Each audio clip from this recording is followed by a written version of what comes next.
Salut à toi, bienvenue sur la chaîne. Aujourd'hui on en avait déjà parlé, je vais te présenter la BMW F800 GS. Donc ça fait partie de ces trails mid-size que j'appelle entre guillemets abordables, donc des trails qui sont à moins de 12 000 euros.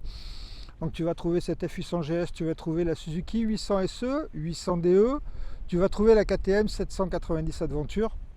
Entre autres, j'en oublie certainement, je pense qu'il doit y avoir une Triumph Tiger, il y a au moins la 660 qui doit y être dedans. Voilà, donc c'est un peu toutes ces motos-là, c'est plutôt là un trail routier, mais avant de te décrire la moto, je te montre ce que ça donne. Donc voilà cette BMW F800 GS, j'aime bien les couleurs un peu, c'est des couleurs BMW Adventure, là tu vois, en bleu, blanc, rouge. Donc tout d'abord, cette moto, elle m'a été prêtée par la concession Challenge One à Agen. Et je les remercie pour le prêt de cette moto. C'est pas toujours évident d'avoir une concession qui veut jouer le jeu en me laissant les motos pendant au moins 2 heures. Et donc, c'est leur cas. Donc Challenge One à Agen, concessionnaire BMW. Cette moto telle qu'elle est là, comme tu peux le voir, c'est ce que je qualifierais d'un trail routier, puisque devant, on a une roue de 19 avec des pneus qui sont quand même avec un profil plutôt routier, et à l'arrière une roue de 17, donc on est en 110-150. Alors on va tout de suite parler, parce que je suis sûr que vous allez m'en parler. Oui, cette moto est équipée d'un moteur siglé BMW, mais c'est un moteur fabriqué par Lonsin, je crois qu'on dit Lonsin ou Lonsens, donc c'est un moteur fabriqué en Chine. Mais c'est un peu le cas aussi, c'est le cas de KTM qui fait fabriquer ses moteurs en Chine, c'est le cas aussi de Triumph qui les fait fabriquer en Inde. Enfin bon, on ne va pas revenir là-dessus.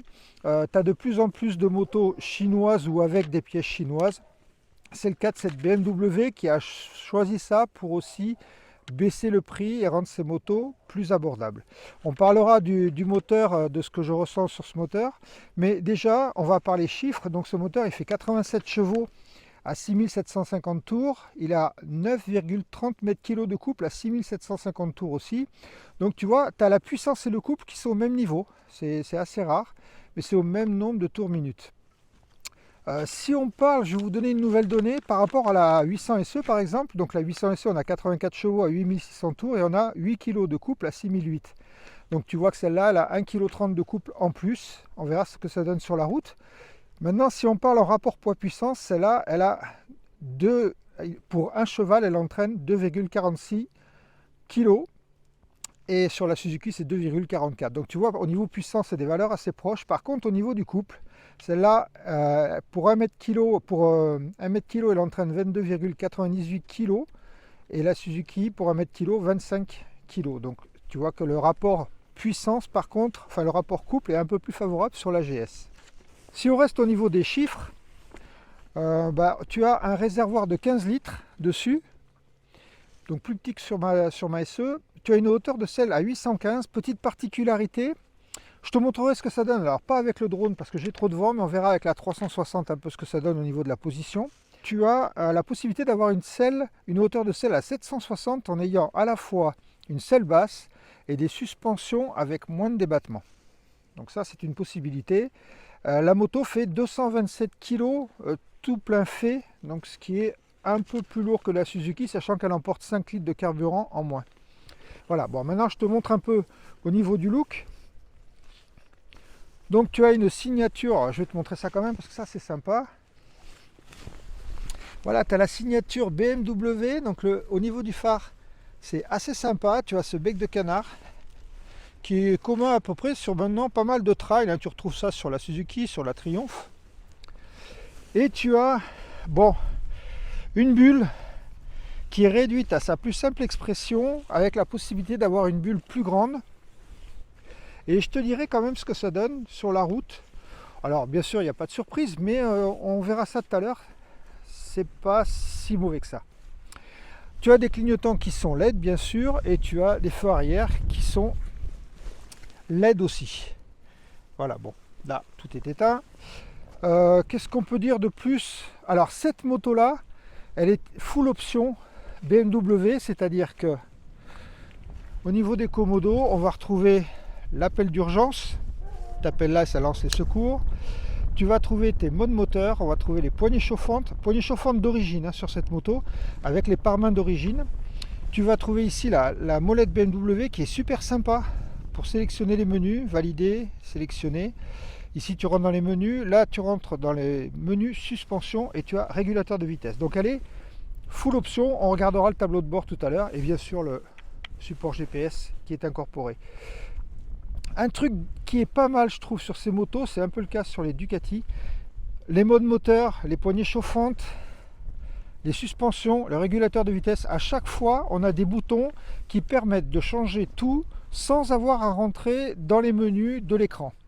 Ça c'est quand même un truc assez intéressant. Au niveau des freins, on a des freins Brembo, alors ce ne sont pas des étriers radio, c'est assez basique. On a des disques de 305, on a une fourche qui donne 170 mm de débattement, pareil que la SE, c'est pas une fourche inversée et aucun réglage possible, que ce soit au niveau de la précontrainte ou au niveau de la détente. Donc la fourche avant, le train avant, assez simple au niveau des freinages, c'est du basique. Au niveau de l'arrière, bon ici on a 170 mm de débattement et on a la suspension pilotée BMW en option qui s'appelle ESA et qui ne joue bien sûr que sur l'amortisseur arrière. Ça joue sur la précontrainte et sur l'hydraulique aussi, puisque on a des modes, je te montrerai tout à l'heure, on a des modes différents. Ici on a le Quick Shifter Pro qui est aussi une option. Et puis au niveau de la partie cycle, c'est tout. Je vais te parler des options. Sache que chez BMW, il y a une particularité, il y a une option. Tu peux avoir une chaîne, alors c'est pas celle-là, mais tu peux avoir une chaîne sans entretien, qui est une option. Je te montrerai tout à l'heure toutes les options qu'on peut avoir. Donc au niveau de la... Voilà ce que je pouvais te dire au niveau du technique. Maintenant je vais te parler du prix de la moto. Elle est à 11 290 €, donc je te le rappelle, avec poignée chauffante, protège-main. Tout le reste est en option. Bien sûr, tu vas me dire, ouais, BMW, c'est que des options. Alors oui, c'est vrai, mais on va voir qu'il y a des packs et il y a la possibilité aussi d'avoir les éléments séparément. Et ça, c'est pas mal parce que au moins, ils te laissent la possibilité d'équiper ta moto comme tu l'entends. J'ai oublié de te préciser, cette superbe couleur est aussi facturée 240 €. Sinon, je te mets les autres couleurs ici à l'écran. Donc, j'ai noté deux packs. Tu as le pack complet à 2585 € qui te donne l'alarme, qui te donne les modes de pilotage professionnel. On va regarder le tableau de bord tout à l'heure. Le régulateur de vitesse, l'appel d'urgence, le shifter pro, la chaîne endurance, la pression des pneus, le keyless et la préparation GPS. Je pense que c'est ce que j'ai là.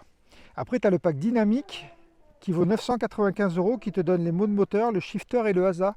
Je pense que c'est un pack qui est assez intéressant parce que le shifter, pour moi, c'est important. Les modes moteur et la suspension arrière pour 995 € pour 1000 balles de plus, bah, ça peut valoir le coup. À ce moment-là, tu vas te retrouver face à justement la V85 TT et là, tu seras pas mal équipé. Et après, bah, tu as toutes les options détaillables. Donc, tu peux avoir ta fameuse chaîne renforcée pour 240 €, le ASA, la suspension pilotée arrière, pour 395 €, les modes moteur pour 175 €, le keyless pour 235 €, le shifter pour 365 €, la béquille centrale qui est équipée ici aussi, j'ai oublié de le dire, 145 €, tu vois, c'est pas très cher, la béquille centrale. Le régulateur de vitesse vaut 325 €, la pression des pneus vaut 220 €. Tu peux avoir une bulle haute pour 268 €, mais apparemment tu es obligé d'acheter le réglage de cette bulle qui vaut lui 258 €, donc là ça fait un peu cher. Et si tu veux rabaisser ta moto, donc la selle basse est gratuite, tu peux avoir une selle haute et le kit de rabaissement fait 180 €. Voilà, donc au choix à la livraison, selle haute, selle moyenne, selle basse. Donc tu vois, c'est pas mal fait quand même au niveau des options. Je dis pas que c'est pas cher, je dis qu'au moins tu peux faire la moto que tu veux et tu n'es pas obligé de passer systématiquement par les packs. Tableau de bord. Donc voilà le tableau de bord. Bon, chez BMW, ce tableau de bord, il est super sympa. Donc ici, tu vas retrouver ta jauge à essence, ton mode moteur, ton rapport engagé, ta vitesse, ton contour, température extérieure, tes feux en automatique, ton heure. Et après, quand tu vas rentrer ici sur le menu, voilà, donc là tu vas pouvoir aller sur mon véhicule. Alors pour circuler dans les menus, tu vois, tu utilises cette molette et tu slides sur le côté, tu appuies, tu peux avoir la navigation, ça c'est d'origine, c'est-à-dire que si tu prends l'application BMW sur ton téléphone, tu pourras avoir la navigation, tu pourras avoir ta musique, tes appels, ok. Et là après, tu vas rentrer dans tes réglages. Voilà ce que tu peux avoir. Donc dans les réglages du véhicule, tu vas trouver ici la sélection du mode de conduite, ton alarme si tu en as une, et puis choisir ton mode d'éclairage. On revient en arrière, tu peux régler le système, les connexions, les affichages, et ainsi de suite. Donc tout avec la molette, c'est vachement sympa à utiliser. Et après, menu, tu remontes en haut. Je t'ai parlé donc des modes moteurs qui sont ici. Tu sélectionnes le mode, et là ta road, tu appuies une fois ta dynamique. Tu as enduro, qui n'a pas lieu d'être sur cette moto, et tu as le mode rain. Donc tu as un traction control, tu as un ABS en courbe qui équipe la moto. Bon, je ne vais pas la laisser sur rain parce que sinon, voilà, on va se mettre sur dynamique. Au niveau des suspensions, tu vas pouvoir faire deux choses. Tu vas pouvoir ici régler le mode de suspension, donc en dynamique ou en road. Ok, tu as deux modes. Et après ici tu pourras régler un passager, deux passagers, passager plus valise. Voilà. Donc comme tu le vois, c'est assez intuitif, le tableau de bord il est sympa, même quand tu as du soleil, tu le vois. Là j'ai du soleil en plein dessus, et c'est la situation la plus défavorable, et tu le vois. Tu as aussi un port, si j'arrive à l'ouvrir, ça va être comme ça. Voilà, ici tu as un port que tu peux mettre, un port USB. Alors je sais pas comment il s'ouvre. Et ici tu as la prise allume-cigare. Voilà, donc c'est pas trop mal équipé. Voilà ce que je pouvais te dire sur cette moto. Maintenant, ce que je te propose, c'est d'aller l'essayer. On a une petite route, on va d'abord faire la partie dynamique. Donc là, on va tester un peu la tenue de route, les suspensions, les freins, les relances moteurs. Et après, on fera une partie plus route classique et ville, où là, on viendra tester plus la souplesse du moteur et le confort général de la moto. Avant de te montrer la position, il faut quand même que je te fasse écouter le bruit du moteur.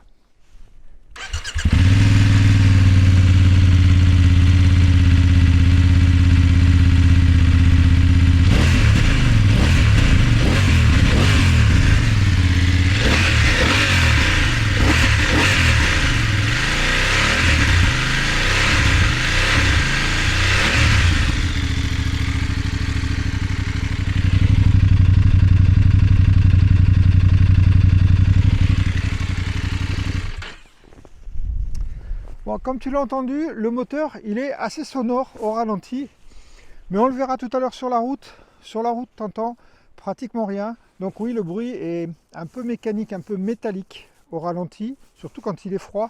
Une fois chaud, ça se calme. Mais voilà, bon. Là tu es avec le pot d'origine.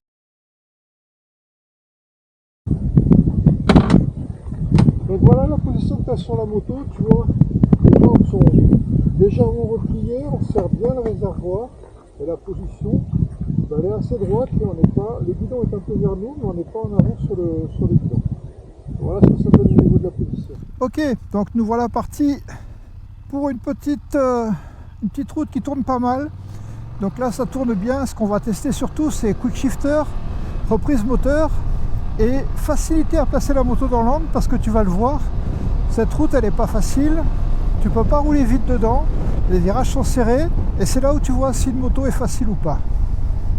Donc déjà, le premier point, je peux te dire que le quick shifter, ça se situe au niveau des meilleurs. Suzuki, Ducati, le quick shifter il est génial. Bon, quand tu prends les freins, il y a juste une plongée excessive de la fourche. C'est normal, on l'a vu, c'est une fourche un peu basique, mais sinon le placement de la moto il est génial. Alors le frein arrière n'est pas très efficace, mais tu vois les reprises, elles sont super bonnes. Alors il faut être un peu dans les tours pour que ça soit un peu rageux, mais ça marche très très bien. Et quelle facilité à piloter. Je ne l'ai pas depuis longtemps et je suis vraiment à l'aise avec la moto. Donc question, on l'a vu, partie cycle facile. Je me suis mis en dynamique en suspension et j'étais sur une place, sur un passager, enfin un pilote pardon. Et c'est pas tape-cul, tu vois, c'est juste bien. Ce que je te propose là, c'est de redescendre. On va le faire dans l'autre sens pour voir ce que ça donne. En descente, c'est pas toujours pareil en descente. Mais moi, j'adore le placement. Les pneus sont très bien. Bon, il y a du vent aujourd'hui. J'espère que tu vas m'entendre parce que ça souffle quand même pas mal. Je vois ma caméra 360 qui se relève là sous l'effet du vent. Bon, voilà, on va rattaquer les petits virages. Et on va voir ce que ça donne en descente, puisque tu n'as pas les mêmes repères, des fois c'est pas toujours évident. Alors une particularité aussi de ce moteur, mais ça je t'en parlerai tout à l'heure, c'est sa souplesse. Alors on sent que le couple, pour moi c'est pas impressionnant la différence qu'il pourrait y avoir avec la SE au niveau du couple. Mais ce qu'il y a de pas mal aussi, c'est la facilité, le rapport entre la poignée des gaz et le moteur. C'est très très souple, très agréable, il n'y a pas d'à-coup à l'injection. Et quand tu relances en 3, sur ces petites routes, ça suffit. Ben, le moteur il marche bien. Alors au début, sur le bas du contour, tu ne vas pas sentir tellement rageux. Il faudra monter un peu plus haut. Mais tu auras quand même la puissance. Il a une certaine, pas une paresse, mais il va monter assez lentement dans les tours, tu l'as vu. Mais dès qu'il a passé 5000 tours, là ça change de caractère et ça marche beaucoup mieux. Alors, ce que je te propose maintenant, c'est de changer de registre et on va se retourner vers la concession et ça va nous permettre de prendre des routes plus droites. On va regarder un peu ce que ça donne. Niveau confort, et puis niveau protection, alors on l'a vu, hein, la bulle elle est ridicule, on est d'accord, il n'y a pas de bulle, c'est un déflecteur, mais des fois il vaut mieux pas avoir de bulle qu'avoir une bulle qui te donne des perturbations au niveau du casque. Donc là je te l'ai dit, le quick shifter est bien, tu vois là on croise tranquillement en 6ème, on est à 3200 tours. Alors, donc on a du vent, on est d'accord, je pense que tu dois l'entendre. Par contre, j'ai pas de perturbation au niveau du casque. Je l'ai poussé un peu plus tout à l'heure, jusqu'à 110. T'as pas de perturbation. C'est assez bizarre, mais on s'aperçoit qu'en fait, il y a un vide à l'intérieur là de cette bulle qui fait que peut-être ça fait déflecteur et ça évite aussi les perturbations. Au niveau confort, la selle n'est pas très épaisse. Je te dirais pas que c'est super confortable, mais pour moi, ça reste très correct. C'est peut-être moins moelleux que la SE. Mais si tu ajoutes les suspensions, la selle, tout, ça te donne un ensemble qui est correct, c'est pas tape-cul. Au niveau des jambes, on est un peu plus replié que sur la SE. Et au niveau du guidon, il est peut-être un peu plus à l'avant. J'ai un peu plus les bras tendus quand je suis dans le creux de la selle. Mais voilà, c'est tout. Question après, gros point positif par contre de ce moteur, je vais te le montrer. Je vais me mettre en 5. Je laisse chuter la vitesse. Voilà, je suis à 50 à l'heure en 5ème. J'ouvre. Et tu vois, ça tracte. Et ça, pour un bicylindre en ligne, je trouve que c'est peut-être un des seuls qui a cette capacité comme ça à relancer à très bas régime et à relancer avec force. Et sans trop cogner, tu vois, on sent pas qu'il force. Donc ça, c'est pour moi le gros point positif de ce moteur, c'est sa souplesse à bas régime que n'ont pas les autres moteurs. Un KTM, bon, ça tape pas mal à bas régime. Le Suzuki, même le Suzuki qui est assez souple, il n'est pas aussi souple que ça quand même. Donc gros point positif pour ce moteur. Et puis je t'en ai parlé tout à l'heure, au niveau du bruit moteur, une fois que tu roules, tu n'entends pas ce bruit un peu métallique que peut avoir le moteur au ralenti. Alors je sais que Sur les précédentes versions, la 750 GS, puisque celle-là remplace la 750 GS, on avait un bruit très métallique. Là, ça a été adouci apparemment, et effectivement, bon, ça choque pas plus que ça. Les KTM sont un peu comme ça, ils sont un peu sonores, les bicylindres. Et donc, voilà, pour celui-là, ça va, il n'y a pas trop de soucis. Donc, tu vois, je suis en ville, et en ville, le moteur il est souple. Et encore une fois, la connexion poignée-moteur, c'est très souple, il n'y a pas d'à-coup d'injection, c'est vraiment bien fait au niveau de l'injection du moteur. Au niveau des rétros, tu vois pas mal. Et je te le dis, la position, elle est bien. Pour moi, peut-être un peu trop repliée au niveau des jambes, les cale-pieds sont un peu trop hauts pour moi. Mais après, je peux mettre une selle haute, donc ça, tu pourrais corriger facilement le souci. Je vais vous parler un peu des plus et des moins. Je reprends le micro parce que j'ai eu un petit problème au niveau de mon micro de bord, donc je vous reprends en off. Donc au niveau des plus, moi ce que j'ai constaté d'abord, c'est une facilité de pilotage. Cette moto, elle est très simple à utiliser et on prend vite du plaisir avec. Elle s'inscrit facilement dans les courbes. Deuxième point positif, on l'a vu, c'est la souplesse de son moteur, puisqu'il permet de croiser tranquillement en cinquième à 50 à l'heure. Bon, pour un bicylindre calé comme ça, je trouve que c'est pas mal. Troisième point positif, son tableau de bord. Un tableau de bord BMW, donc il est net, il est propre, il est très lisible, même à contre-jour, et il est très facile à utiliser. Dans le même ordre d'idée, en quatrième point positif, moi je citerai ces Komodo, parce que ces boutons individuels, je trouve que c'est super bien fait, c'est facile, on s'y retrouve très facilement, et à l'usage, c'est vraiment top. Un autre point positif, l'équipement d'origine. On l'a vu, on a un écran TFT, on a une centrale ABS qui agit sur l'angle, on a des protège-mains, on a des poignées chauffantes. Donc je trouve qu'elle est pas trop mal équipée d'origine. Enfin, dernier point positif, on l'a vu, ce sont les options individuelles qui permettent en fait de customiser sa moto et d'avoir exactement la moto qu'on veut. Et on peut avoir toutes les options que peuvent avoir les modèles plus gros. Et ça, c'est pas mal parce que on l'a sur certaines autres marques, ben, on peut ne pas avoir accès. Je pense par exemple à la 800 SE qui n'a pas de régulateur de vitesse et on ne peut pas l'équiper en option. Tandis que là, on a cette possibilité. Donc ça, c'est les points positifs. Dans les points négatifs, je t'en ai parlé en début. La suspension avant, elle est légère. Il n'y a pas de réglage possible. Pour moi, elle est réglée trop souple. Je fais 94 kg et j'ai pas la possibilité de la régler, donc elle va plonger au freinage. Tant que tu forces pas sur la moto, ça va, mais dès que tu vas vouloir mettre un peu de rythme, la suspension avant trouve un peu ses limites. Dans le même ordre d'idée, on a un frein arrière qui est très faible et pas utilisable. On a une grande course avant qu'il puisse agir et du coup, on ne peut pas s'en servir, par exemple, pour corriger sa position sur la route quand on est en courbe et qu'on a été un peu trop excessif. Dans l'autre point négatif, je t'ai dit son moteur il est bien en souplesse, mais par contre il y a une certaine lenteur, on sent qu'il est un peu pâteau à monter dans les tours. Alors une fois que tu as passé 5000 tours, il est efficace, mais jusque-là, bon, moi c'est assez mou, je trouve que il y aurait à retravailler le fait qu'il puisse monter plus facilement dans les tours.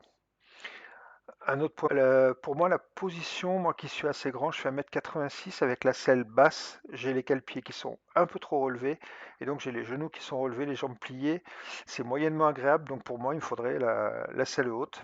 Et enfin, le dernier point positif, négatif, pardon, ça se discute toujours, c'est d'un point de vue esthétique, on a une bulle qui est pas très jolie et si on veut changer la donne, bah, il faut mettre la bulle haute qui est plus chère, plus le support de bulle haute et là on dépasse les 400 euros. Peut-être que les équipementiers feront quelque chose, mais en attendant, voilà, c'est le point que je trouve vraiment négatif. Allez, on repasse en roulant et je vous parle de la concurrence. Au niveau des prix et de la concurrence, on se situe à peu près dans les eaux, je te l'ai dit, la Suzuki est un peu moins chère. La DE est au même prix, mais la DE, on a une capacité TT que n'a pas cette moto. Pour ça, il faudra aller sur la 900 GS, qui sera aussi peut-être prochainement à laisser sur la chaîne, je vais voir ça. Au niveau de la concurrence, tu as aussi une KTM 790 Adventure, mais qui elle est à peu près au même prix, mais sans aucune option. Celle-là, tu as quand même les poignées chauffantes et les protège-mains d'origine. La Suzuki SE, tu as le quick shifter d'origine. La KTM, tu n'as rien d'origine. Par contre, tu as un gros réservoir. Il y a un moteur qui est, à mon avis, peut-être un des meilleurs bicylindres calé à 270 actuellement qui se vend sur le marché. Un moteur qui est rageux, si tu aimes les moteurs rageux.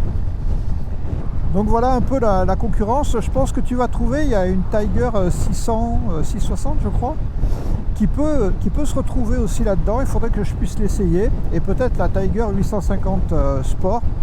Mais là par contre, il faut que je regarde au niveau tarif. Je te le mettrai là. Je ne sais pas si on est vraiment dans les mêmes prix. Voilà ce que je pouvais te dire sur cette moto. J'espère que cette vidéo t'a plu. Si c'est le cas, n'hésite pas, tu mets un petit pouce bleu, ça fait toujours plaisir. Allez, à bientôt sur la chaîne. Tchuss!